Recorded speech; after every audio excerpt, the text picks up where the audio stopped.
Terminons notre découverte du langage CSS en regardant un petit peu plus près comment fonctionnent les sélecteurs. Les sélecteurs, c'est ce qu'on trouve avant les accolades, comme ici, et qui permet de sélectionner les éléments dont on veut modifier la forme. On avait vu qu'on pouvait cibler par exemple tous les paragraphes, ou aussi tous les paragraphes et tous les EM, en séparant par une virgule.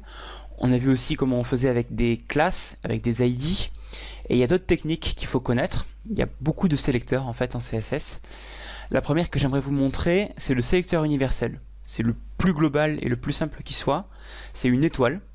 Et avec une étoile, vous dites, je veux que tous les éléments de ma page aient une couleur bleue, quelle que soit donc la balise. On va voir ce que ça donne. Hop, tout est en bleu. Un autre sélecteur à connaître, c'est le sélecteur qui permet de prendre une balise à l'intérieur d'une autre. Par exemple, on retourne au code HTML et on imagine qu'ici je vais faire un sous-titre. Sous-titre. Et dans ce sous-titre, je vais mettre un EM aussi par exemple pour dire que le mot titre là est un petit peu important. Et on aimerait faire en sorte que on mette en bleu ce mot titre là, mais pas ce mot vide ici. Or, tous les deux utilisent la balise EM. Comment est-ce qu'on peut faire? Eh bien, on va dire en fait qu'on veut cibler les EM qui se trouvent dans des balises H2. Et pour ça, on va écrire H2 EM. Juste séparé par un espace, il n'y a pas de virgule entre les deux, ça veut dire les EM qui se trouvent dans les H2, on va les mettre en bleu. Et si on regarde dans le navigateur, on a bien le sous-titre avec ce EM là qui a été mis en bleu et pas celui-ci. On peut aussi cibler des balises qui en suivent d'autres. Par exemple, on peut cibler les paragraphes qui suivent les balises H2. Pour ça, on va écrire H2 plus P, comme ceci. Et ça signifie tous les paragraphes qui suivent des balises H2. Ça veut dire, par exemple, ce paragraphe est à la suite d'une balise H2, donc il sera mis en bleu.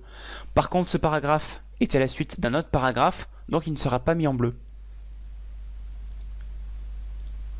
Voilà, on voit, le premier paragraphe qui suit un H2 a bien été mis en bleu. D'autres techniques existent, on va en voir encore un petit peu. On peut par exemple cibler, là on ciblerait tous les liens, mais on peut aussi cibler tous les liens qui contiennent un attribut title, comme ceci, entre crochets. Et là, tous les liens qui comportent un attribut title seront écrits en bleu, et les liens qui ne comportent pas d'attribut title seront écrits normalement. On peut aussi encore être plus précis et dire tous les liens qui comportent un attribut title qui ont comme valeur cliquez ici. Et là, uniquement ces liens-là seront écrits en bleu. On peut même aller encore plus loin et dire je veux cibler tous les liens qui comportent un attribut title et qui contiennent dans leur valeur le mot ici, peu importe où il soit placé. Voilà. Ça aussi, ça fonctionne. Et il existe encore pas mal de sélecteurs en CSS, je ne vais pas tous vous les montrer, mais vous avez déjà un aperçu de la puissance du langage CSS, et avec ça, on va pouvoir faire beaucoup de choses. Justement, dans les prochains chapitres, on va s'amuser un petit peu plus, et on va découvrir de nouveaux attributs comme color, et on va justement changer la mise en forme de notre page web.